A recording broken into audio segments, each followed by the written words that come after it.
Like I said, FKF President Nick Mwendwa is here with us in studio to talk about the thorny issue of the CAF club licensing that is required of all the clubs in the country to register with the Continental Federation, so to speak.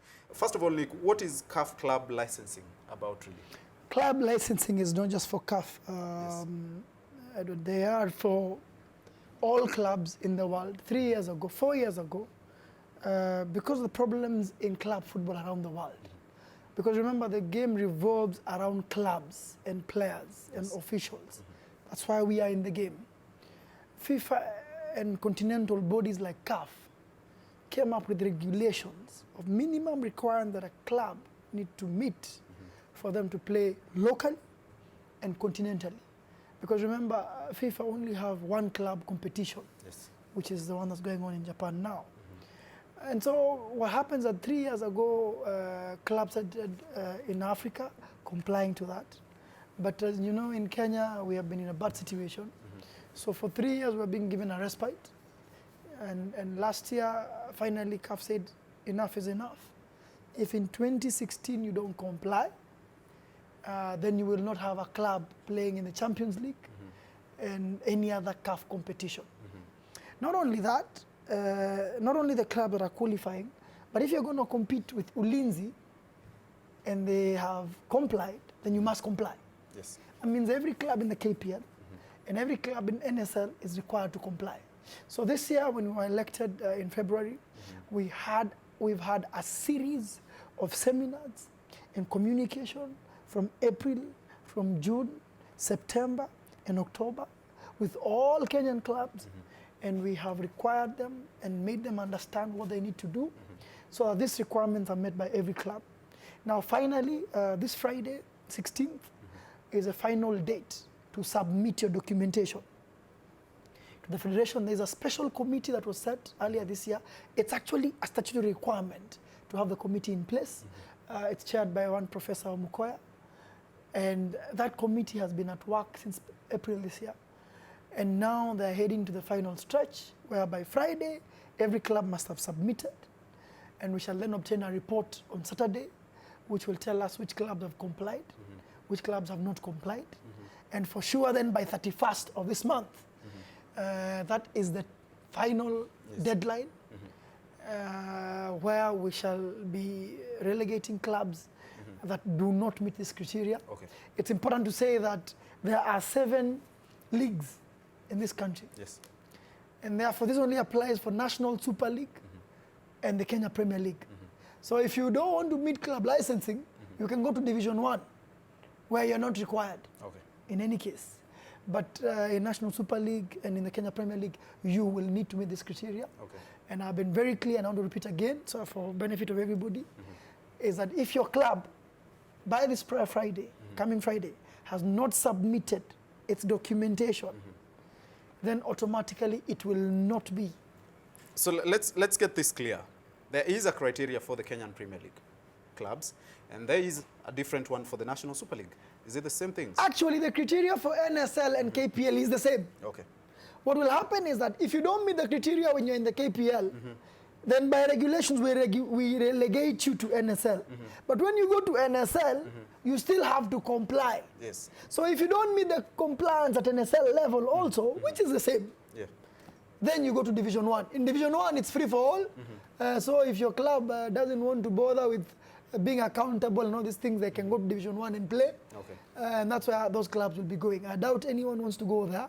And therefore, we are pushing and asking the clubs to make sure this is... One of the things that has come up, Nick, about this specifically is a lot of people are saying you are trying to localize those regulations, that CAF really appears to be more concerned about the teams that are taking part in its competitions, CAF Champions League and, of course, the Confederations Cup, which is Tusker and Ulinzi Stars, respectively. And that those are the only clubs who, at this particular time, might need to find that license. Not true. What about, have they communicated then on the needs of the local competitions as well? Not true.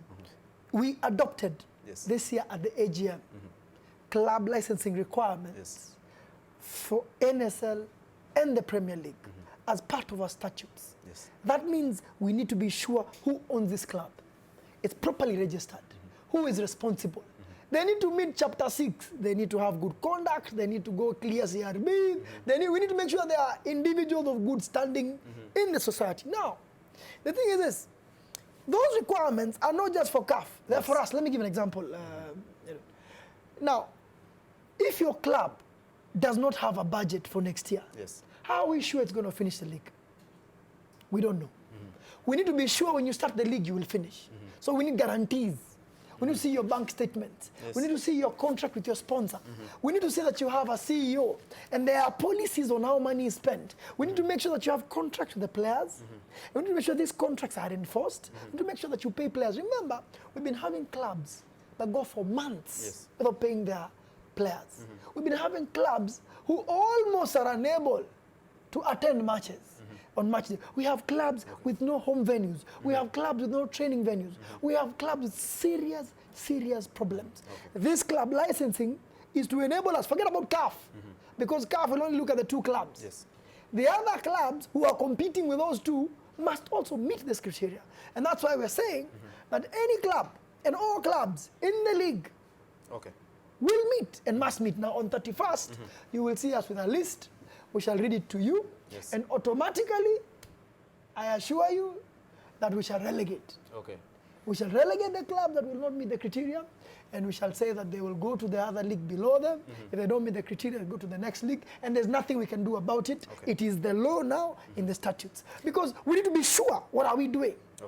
We can no longer continue in this state. We need to have a look at some of these requirements, and they're divided into about 6 or 7, 5 or 6 criteria within which they need to fall. The first one is a sporting criteria. As we wait for Sean Kadovilis to be able to look at that as well. As you can see there, it says clubs must have at least 2 youth teams of age range 15 to 21 and 10 to 14 within its legal entity or affiliated to it. That's the first one in the sporting criteria. Clubs must also have approved youth development programs with clear objectives and philosophy, and foster medical care for the youth players and practice fair play. This is mandatory. This is mandatory. If you don't have it, you won't get. And so it means that you can go and partner with a school, for example. All right? Show us an agreement, which shows what you give them and what they give you. We're not saying that you have to be an arsenal. No. We're localizing this. We are saying if you are a Muhoroni youth, you can go to Muhoroni and make sure there's a school there that can help you with this kind of stuff, and you have an arrangement. You pay something for them, you give them coaching, and they give you the kids, and therefore these kids fit in that. That criteria for youth is so important for us. It's very, very important. Very important. The clubs that we have right now, the 3 that have already received their license. Tusker. Tusker, Ulinzi, and Wazito FC. Do they all have these structures? All have their structure. own or affiliated to? All of them, Tusker has a clear ownership that is known. The documents are there. They have a youth strategy, which is fantastic. They already have in place. They have a home ground.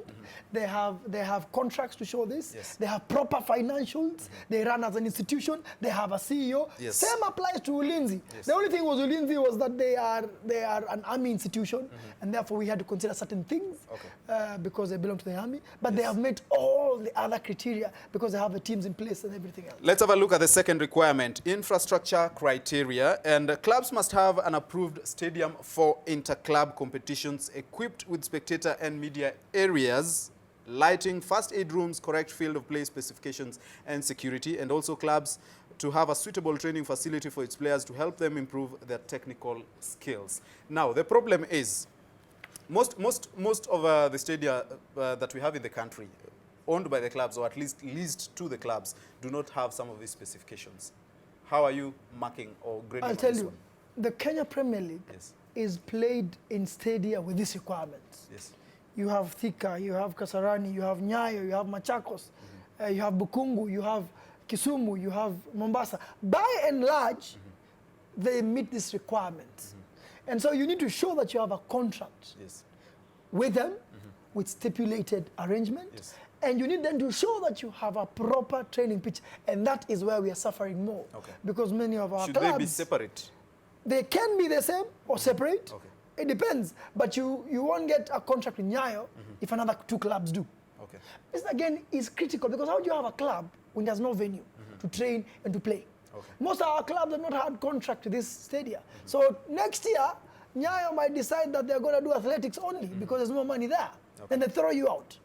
All of a sudden, your club does not have a place. So I'll tell you that this, again, is mandatory. But then some of the specifications of that stadium are as well, you know, an issue of concern. Yes. Facilities such as first aid rooms. Yes. The issue of spectator areas. Yes. In some of the stadiums or the stadia that we play football matches in, lack those very basic. We understand this How to are be you a going to be Kenyan looking problem. into them? It's a Kenyan problem. Yes. And we are not working outside this environment. Yes. If you come to us and you show us a contract, and look at that stadium, and we say by and large, say for example Thika Stadium, which might not have some of the things you're saying, we are happy to say, you know, the government is working to do this work. Yes. And maybe in 3 years we'll meet it. We have Chan coming up now. We are not fringe to say that, but we want you to show a contract. Okay. And we want to make sure that you pay for it and that it is long term. So are you loosening the rules as Football Kenya Federation to apply to the Kenyan situation? No, we're not loosening them, Yes. but we're adopting them to our scenario. Okay. How we require to have a stadium, we won't ask you to have something that's not there in our stadium. Okay. Let's have a look at the next criteria for this specific license, and it is the finance criteria, one of the most critical issues as regards this issue of concern. Provide audited annual financial statements stating clearly the current assets, non-current assets, revenue, and expenditure. Provide documents for revenue streams, including letters of sponsorship commitment from a sponsor. Provide all contracts of players and staff members stating clearly the terms of reference and the wages and salaries. And this is a very major issue of concern. Most clubs operate on the basis of someone is issuing donations to the club to pay. We to have be a able to take care problem. of them. This is our biggest area of concern. It is mandatory. There is no shortcut about it. You have to show us your budget. You have to show us your contract with the sponsors. You have to show and prove to us that you can meet your means. You have to show that you have proper arrangements, not Mickey Mouse, not stories. That you have with your players. There must be contracts in place, medical. The way NTV today has a contract with you, we must have a contract. Okay. We must see the contract. We must know that you will fulfill it. We must see and ensure that you've been paying them in time and properly. We must make sure that you have proper management accounts. If you don't have that, forget it. Because in Kenya, as I've told you, you have clubs that are not able to pay their players. You have clubs that chase their players in between a season. Yes. You have clubs that bring in a coach from anywhere that they want to bring a coach. This is the end of that behavior. Okay. Because every year, remember, you will get a license. This is not only for this year. Okay. End of every year, you shall be checked, you shall be audited, and you get another license. Okay. It means that you're not going to have these games again. You're not going to have this kind of... and I think it is fantastic. We have 7 days to go, and I'm happy to wait and see how many will do this. Before we look at the next one, let's go to Sean Kadovilis on the touchscreen to give us some feedback as regards this issue. Yeah, of course, it is a hot issue, this, and the public largely in favor with what the FKF is doing. Our question, first of all, what do you think of the CAF club licensing requirement? Remember, the hashtag is TopSport. Going to this one, Gabriel, thank you very much for your feedback. It will greatly improve professionalism since the top flight clubs are run like village self-help groups. That's one from Gabriel. Thank you very much, Abbas, for your feedback as well. I'm supporting the requirements needed by CAF. Kenyan clubs should comply before the deadline. So largely in favor of what's happening at the moment. And of course, our thanks very much, Nick Mwendwa, for clearing up a lot of the issues. Here's one, Mutuku Fred should get CAF license. That's what he's saying as well. So the public largely in favor with what's happening at the moment. Remember the deadline. We heard, first of all, they must hand in their papers by the 16th of December. And the 31st of December is the final deadline. Clubs who have not complied by then really are in big, big trouble by then. Thank you, Sean. Joining us right now as well is David Kwalimwa, reporter with the Daily Nation. And we are looking at the financial criteria for this requirement of the CAF club licensing, and he's talking about a very one of the issues they're having with this specific requirement. What is the reality on the ground for Kenyan clubs, really, when it comes to finances? Thanks, Edmond, and welcome, President. Let me start with an overview. Basically, this club licensing issue being implemented in Kenya is long overdue. Yes. Because the world over, it's coincidental or otherwise that most of the clubs that are successful are professionally run. If you travel around the likes of Azam FC in Tanzania, maybe Simba and Yanga to some extent, Zesco United in Zambia, most of the South African clubs, most of the North African clubs are very much professionally run. Basically, they're doing what CAF is telling the rest of the continent to do. Yes. Talking about now what you say in terms of how realistic it is, I believe it's realistic because Kenyan clubs are lagging behind because they're not professional. If you look at it right now, this is the point in time, for example, in my opinion, that Gor Mahia or Tusker FC and Ulinzi, to some extent, are going not to perform well in the Continental Cups next year. They are supposed to have started planning now. And they're not. Why are they not? Because they're not professional enough. They don't have a program for the next season. For example, maybe the finances are not in place. They're supposed to get finances from somewhere. They did not. So all that comes to affect the performances of the club in the following season and the consecutive seasons. How are you going to find these statements that are required in the finance criteria for most of the clubs that we have in the country? Some of them are, operating on the basis of someone just dishing out, donations. It's going to be a very painful lesson for Kenyan clubs. Yes. I mean, if Kenyan clubs have to be professional to some extent, there are some painful lessons that have to be learned. Okay. If you've not been putting your books in order, then you'll have to pay the price for it. It's happened in England, it's happened in South Africa, it's happened in Uganda, where Lueza FC were relegated because they could not conform to the CAF licensing conditions. That said, I have a small problem, if I may put it that way, with the federation, in that it looks, talking to most of the 16 clubs in the Kenyan Premier League, for example, it looks like they're not quite on the same page in terms of what should happen. It looks like it's more or less a Q&A or an order to do it. It's not quite, yes, let's do it this way, this is the program, this is the roadmap. Because if you look at Uganda, for example, I did my research on it with the Ugandan system.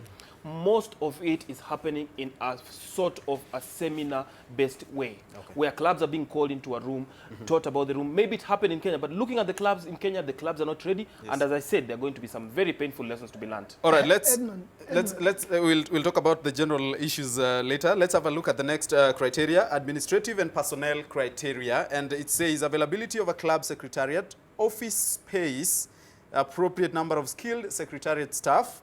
The second one, appoint a general manager through an appropriate body, which should be the executive committee of the club. They are responsible for running the day-to-day affairs of that club.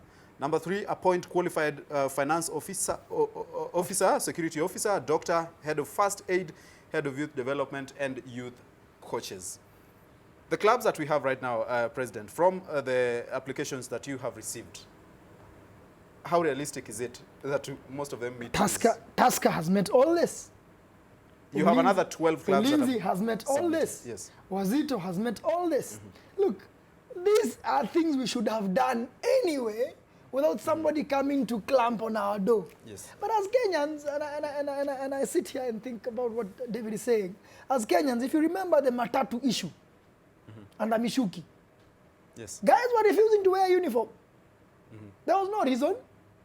Look at this Matiang'i issue. Guys just don't want to conform. And so what we must do as those people that are running this institution is to say, this is the law, follow a good process. What have we done since this year? Since April. We have gone through documentation. We have done 3 seminars, fully paid for. The first one at Strathmore, which I closed. At FKF twice. For all of them. We have written to them. This time, there won't be stories. Every time you ask a question, there will be correspondence. Okay. Every time you ask anything. So for us, it's very simple. You're being told to do your things properly. Tusker didn't have a big problem because anyway, in the first place, they had a CEO. Yes. They had a security officer. So all they did, they put together their documents and they came to us. And that's important because the clubs, the 2 clubs, the 2 of the clubs that have actually received this license, some of them they are institutional clubs. The ones that, are either run by a corporate or a government agency. So traditionally and generally, you might expect them to have, those structures. Some of the community clubs that we have, owned by individuals who are just, from members of the general public. How difficult would it be for them to have, some of these requirements, the administrative and personnel I believe requirements? it won't be difficult because they have no choice, basically. As you hear the president point out, there's no choice. And Is it a question of having choice, or is it a question of, at the end of the day, you need to have it's you conform, or if you listen to the president, and if I'm understanding him correctly, it's Yes. either you conform or you're out of the league. Let me give you an example. So basically, maybe just go ahead. David, For, yeah. Homeboys, they almost complied. They're going to comply, we're sure. Okay. I can say that here without fear of... But they're Homeboys- they're not quite a community club. They are and they're not, because basically, if you look at Kakamega Homeboys, the shots are called by one person, Yes. who is the chairman, Mr. Cleophas Shimanyula, who is very committed about football matters and passionate about football, which is a very, very strong indicator. Yes. Because those who do understand football don't find it hard to conform to these laws. And I'm just looking at, for example, some of the criteria that is needed there about having a secretariat, for example. These are some of the reasons where Kenyan clubs cannot get and secure sponsorship. Because if you walk into a blue chip company, for example, and you want millions of shillings in Yes. sponsorship, and you don't even have a physical address, I mean, it's very impossible for somebody to build trust in you. If you look at some of our so-called community clubs, and the way they're structured even constitutionally, it's very hard for somebody to entrust you with tens of millions of shillings or even hundreds of millions of shillings. Because what if a company hands over to a chairman millions of shillings, and then the chairman is thrown out the following day in some AGM somewhere? Who will you entrust your money with? It becomes very difficult. So some of these rules are going to make it easier for companies to have a working relationship with our clubs. With the clubs. Which is very important in my opinion. Having a club chairman, a CEO, a general manager is enough. There has to be one that leads, the organization. But there's the issue of the office space, one. Two, qualified staff. So it's not just the GM alone No. running a club. You're talking about 12 people on the minimum. 12 on the minimum. I'll tell you, in Karibangi Sharks, there are 17 people who work there Okay. on a full-time basis with contracts in place, enforceable, with labor laws being followed, and everything in place. What we are saying is this, in a nutshell, is that we can no longer continue having players walking around town, not sure whether the club will be there tomorrow or not. Not sure because the chairman can decide, I'm not paying you this month, Yes. whether I receive the grant or not. We can no longer operate like that. Now the federation is saying, we are watching over it, and we will clamp you down if you're not doing it the right way. So end of every year, you must submit to us these documents. You must show to us that you are a viable going concern. You must show to us that your coach is qualified. You must show to us that your academy is well organized. Yes. The kids who come in, where they go to school, not just them to come train, but where they go to school and everything. This way then, tomorrow when we are selecting national team, Yes. tomorrow when we want an under-17, we know that all the clubs have this in place, and therefore they are helping in development. There is no point for us to continue the way we continue. And I want to say this, and I think David has alluded to it. Individuals are easy. Around the world, most clubs are owned by individuals. Yes. And they are companies. So that you can be able tomorrow, if you find it fit to sell your company for a profit. It's a business. You can be able to transact and sell your player to Inter Milan. Now, those that are community clubs, there is a law now in this country through the sports registrar that shows you must go there, you must register, you must have a constitution, you must then give certain powers to certain people so they can execute. That's what we're talking about. And just now, an addition, on a positive note, is that the employment opportunity is cropping up, because if 16 clubs are each going to have a CEO, for example, in the Kenyan Premier League, and are each going to have a chief security officer, a Yes. media liaison officer, we're looking at it in terms of football creating employment, which is what we want to hear about, Yes. and professional employment for that matter. So whichever way you look at this, this is just going to weed out those people who are not supposed there to is be there. danger. All right, Edmond, all right, there's danger, all right, Edmond. all right. Let's have a look at the last one before we talk about those issues. The legal criteria of this whole thing. Documents of declaration of recognition of legally binding statutes of the FA, CAF, FIFA, and the Court of Arbitration for Sport. Submit a copy of valid statutes and registration documents. So this, again, goes back to all the other issues that we've spoken about, whether it's the stadium and whatnot. Documents of ownership and control of clubs. So it's about documentation. And these are the things actually that you are receiving right now. This is the Achilles heel Yes. of this process. This is where things are breaking loose. Yes. You don't have clarity of ownership of the club. That is mandatory. You don't even go through stage A. There is stage A, there is stage B, and the final stage. Yes. This is stage one. If we don't know and can't establish how this club is owned, Yes. you cannot move to the next level. Many clubs are having challenges here. It's a good thing because now we begin to establish who is responsible. Who should be the chairman of this club sitting, for example, in KPL? I can tell you there's been challenges around there, as you know. So this is, for me, this is Achilles heel, and people are having challenges around it, and we want to see where this goes. David, do most of these clubs, whether in the KPL or the NSL, or any other club for that matter, have some of these documents that they are required to submit in order to receive the license? Nope, they do not. And it's going to, I'm just looking at it, I'll preempt you and say I'm looking at it, and I'll tell you most clubs have to meet this criteria. And if it's true that the FKF will stick to its word and stick to their guns and say that only clubs that would have conformed by December 16th, I'm looking at a 7-team Kenyan Premier League next season at most, or 8-team. Okay, which brings me to this question. I'm saying this, and possibly I want it to be on record, and I'm saying it with a smile, is that I'm looking at a scenario where possibly there's going to be extension. Because as it stands right now, Edmond, take my word, only 8 teams at most will conform. All right, on that note, let's take a short break. We are back with the FKF president, Nick Mwendwa, and of course, David Kwalimwa. Welcome back to Top Sport. I'm still here with FKF President Nick Mwendwa and Daily Nation sports journalist David Kwalimwa to talk about the thorny issue of the CAF club licensing. And we've looked at the criteria, gentlemen, and very serious requirements here. Now, what is the practicality of this David issue? had a swipe at us.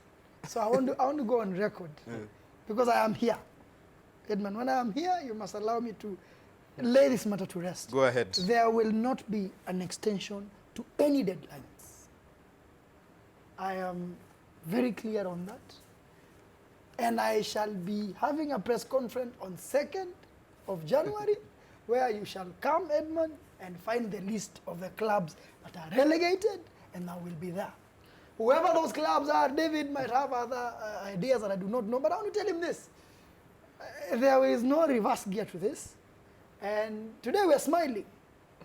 I assure you there will be no smiles on 2nd of January. So I want to tell David and his friends who write good articles to go and say that there is no extension to these deadlines, and there is no wavering. We have a committee in place that is done fantastic. I just need to find out. There's no fear of favor.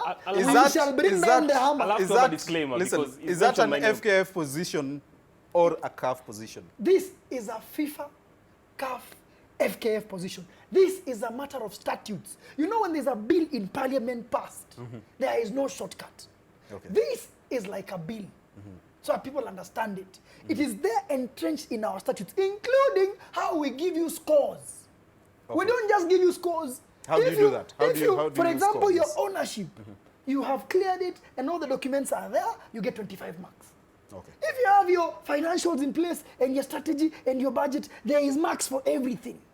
So we can produce everything system. You know, before football and in sports, we couldn't document things, we couldn't speak well. Those days are gone. Nowadays, there are people who have gone to school who know how to do these things. The professor and his team are working on this. So I'm happy to have a good team, Edmond. I'll tell you on 31st, we will release a list.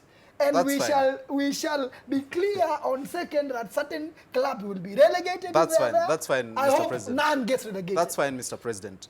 How many marks in total do you need to then receive the license? You have to get to 70 70. out of 100. 70 out of 100. Yes.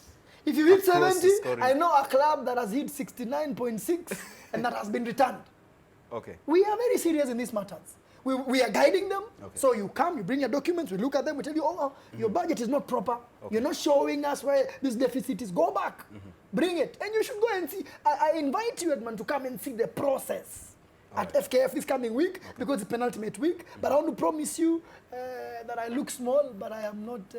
All right. All right, I'll have a David. disclaimer. I'll give a reason why it's going to be hard for clubs to conform at some point, and the situation I see at the end of it. FC Leopards Sports Club, for example, they have an organizing secretary. They do have a secretary general. So technically, the CEO is coming in to do what the secretary general does. And the general manager is coming into the club to do what the organizing secretary does constitutionally, because the organizing secretary takes charge of day-to-day affairs of the team. Yes. Training, going to camp, what have you, everything. So the organizing secretary was elected in this case by more than 4,000, 5,000 people. Is he going to relinquish that role just right now when the constitution gives him that mandate? Yes. And you know, I mentioned the CFO, for example, the chief finance officer, who is now the treasurer in FC Leopards, the secretary general, who is the CEO, and that other post. This is where the money is. But David, Just a minute, don't just a we minute. need... So, Okay.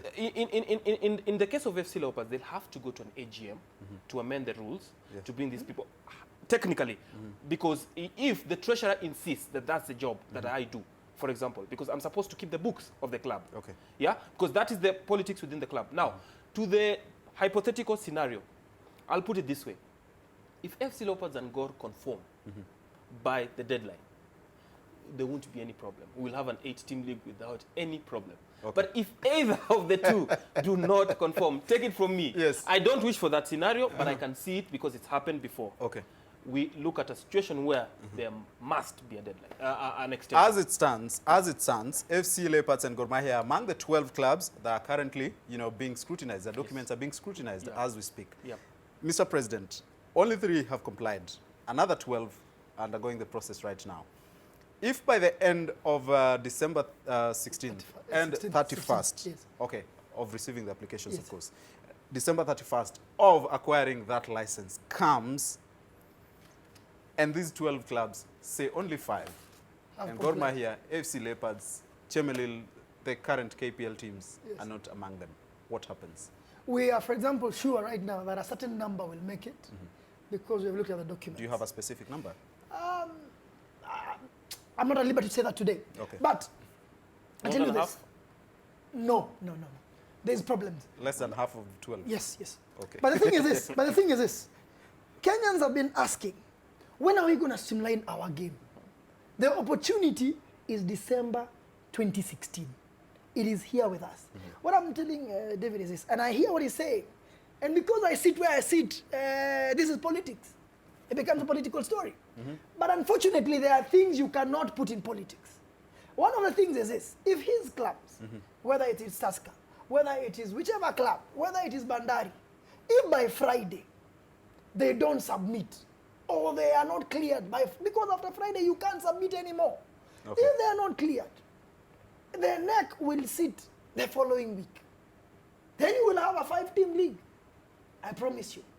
I hope it doesn't happen. I don't think it will happen because there are clubs in NSL also that are conforming. We will not even promote you if you're in Zoia and you don't have club licensing. Okay. So the first thing is that even if you are number 1 in NSL, you must have club licensing. All right? So the point I'm making is this. You can be Gor, you can be AFC, you can be Zoia, you can be whoever you're going to be. If on Friday at 5 p.m., and I want to repeat it on your show, you haven't done it, you will play in Division 1. Okay. I promise you will play there because I can't also violate our own law.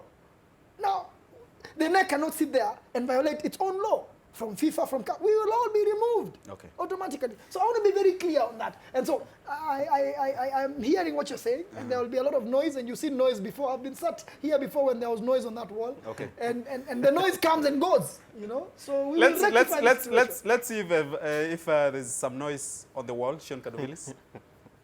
I tell you what, very, very interesting. And on social media as well, it is pretty interesting. Our question just once again, remember the hashtag. The hashtag is TopSport. We're asking, what do you think of the CAF club licensing requirement?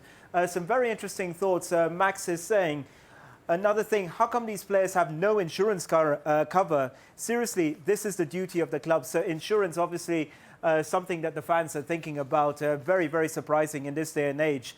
Abbas is saying some of this criteria will lock out most of the clubs. I can see that actually happening as well.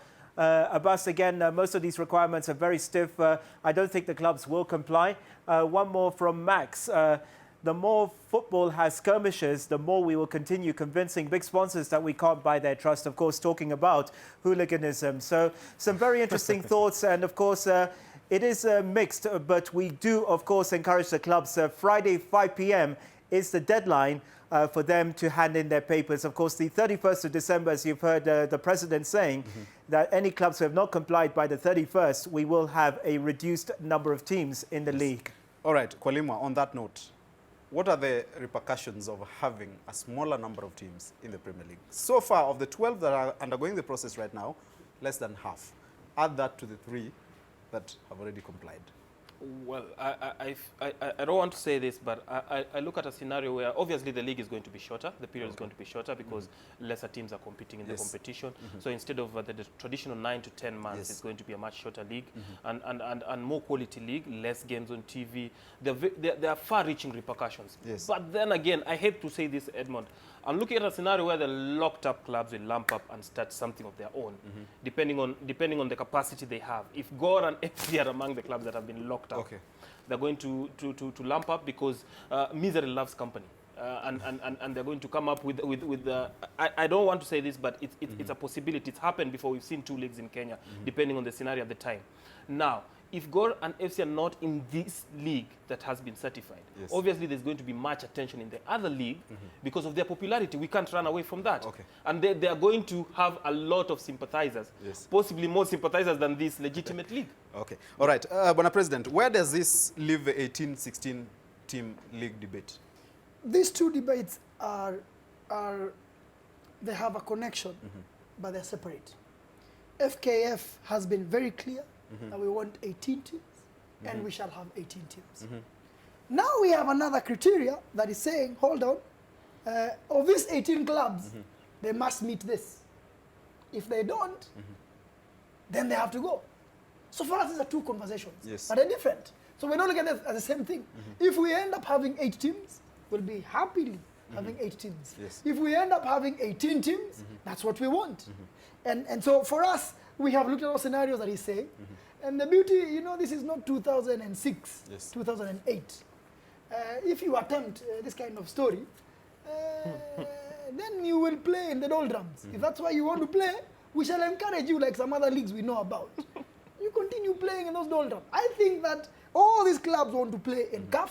All these clubs want proper referees. All these clubs want proper legislation. All these clubs want to remain members. If they lose all that, then we will look at them and say, if you want to go and play in a funny league, please continue doing so, because a legitimate league of Kenya that will be run by FKF and CAF and FIFA will be the one we shall promote at that time, will be the one that we shall have at that time. If it so happens it has 18 teams, we'll be happy, and I hope it has 18 teams. If it happens that we have 8 teams like Kolima prescribes, I'll be happy to say that we play 8 teams. Maybe then some people's dreams will have been realized of having a lesser league. But for us, it's a matter of meeting the law that we have set and going and saying, you know, you can make noises as you want. My job that Kenyans elected me to do is to make sure this sport is cleaned up and run properly, and I promise and say to you that without fear or favor, it shall be done. Okay, the second last thing. The National Super League comes to a close today. The top 2 teams are playing right now, or should be playing at 3 o'clock. That is Nzoia Sugar and Kariobangi Sharks. Those are the top 2. A very critical match. How has the NSL been this season, and what do you expect? Fantastic. I've been in this league with Kariobangi Sharks, obviously, for 4 years. And the NSL, today, everyone has played 37 matches. This is the 38th match. And all matches are starting at the same time. There has not been complaints. There has not been issues. We don't have cases of matches that had protest in February that need to be done now. It has been a proper professional league. Fantastic league. You will be hearing good news soon about the league. Possible partners coming in. So there is big future for this league. It is not going to be a lesser league by far. It is a lesser league based on the Premier League, obviously, in the way it is. But it's going to be a fantastic league to be in. Not just the NSL. The Division 1 is coming to an end. The Women Premier League is coming to an end. The Division 2 with 4 zones is also coming to an end. There is a lot of football in this country today. Thousands and thousands of boys and girls are playing out there every weekend. And this afternoon, just another day, where me and you are seated here, and these guys are playing out here. So what I'd like to tell you is, for me, I'm looking at 4 quality sides. 4 quality sides. For sure, we know those The 4 that are on top of our league, if they qualify for club licensing, they are going to play with their peers in the Premier League, and I'm looking forward to a fantastic time looking at that next year. Briefly, David? Yes, obviously the NSL are very impressed with with the standards of the game. Okay. He's talked about the professionalism part, but the standards have been very high. You can weigh to the GoTV Shield, where I think Kariobangi Sharks go to the semi-finals. Yes. Nzoia defeated Gor Mahia, KCB as well. So there's a very good tournament. What we would like to see is that if you're relegated from the Kenyan Premier League, it's not a death sentence. Okay. Because clubs tend to go to the NSL and they disband because there's no money and everything. If the professionalism can come along with some money, fair enough. I'm still here with FKF President Nick Mwendwa and David Kwalimwa, reporter with the Daily Nation, to talk more about football. So let's shift gears to more administrative issues. You took office in February 2016. Yeah. How has it been? I'd say it's been challenging, but it's gone well. Yes. We have put in a good job. We have assembled a good team. We have come up with a way of doing things which we never had. And we have done quite a number of fantastic things. I'd say that we still have a long way to go, but I'd say we're looking back at 10 months today. I don't regret sitting where I'm sitting. All right. I think I'm more excited by the opportunities we have as Kenyans to drive the game forward. Some of the things we have done are fantastic. Training 2,000 coaches at the grassroots, never been done before in Wajir, in Garissa, in Turkana. For the first time, they met an official of the federation with a logo, and I think it's fantastic. All right. Youth done very well, but for Kolima, obviously, national teams. David, could you kindly just rate his administration? 0 to 10 on a scale of that. How have they done in terms of changing how football is run in the country? I'll give them 7. 7. Yeah, and the 3, it could have been 10 out of 10, and 3 could have been avoidable. Okay. I'm talking about possibly the disqualification from the under 20. Obviously, I'll go for the negatives. I'll talk about the spats in the media, the media spats between stakeholders who are not agreeing each other. I believe it can be done in a much more better way. Yes. But overall, it's been very, very encouraging as a new federation, considering what we've been used to, and it can still get much better. 2017, what are the plans? One of the critical things is CHAN 2018, of course. We need to be ready by September. Yeah, we have a critical meeting next week. Budget is coming out. Hopefully, we'll finish this with the ministry. CHAN preparation for our team and for venues and the things around it. That should start by January. A little bit frustrating this year because government couldn't move the speed we wanted. We're pushing that so we can move forward. So CHAN preparation in place. The women are back. They've done well. So now we're going to, again, to prepare under 20 women and senior women so that now we can start preparing for 2019. That, again, will go on. National team match, AFCON qualifiers. Okay. Again, FIFA friendlies. Never again miss a window without playing. It's a rule now. Don't miss out. Unless you really, really have a major problem, don't miss out. Make sure you play 8 matches unbeaten. I think that can be extended so we can have a better way of doing it. Under 20, you're supposed to go to Cameroon. We have a little bit of problem with that now. It might not happen, but in the new year again, under 20, under 17. Important, under 13. Yes. Under 15. Next year, to 3 tournaments in Europe. To start building them when they are young. So that is on the competitive front. On the other side, CAF licensing.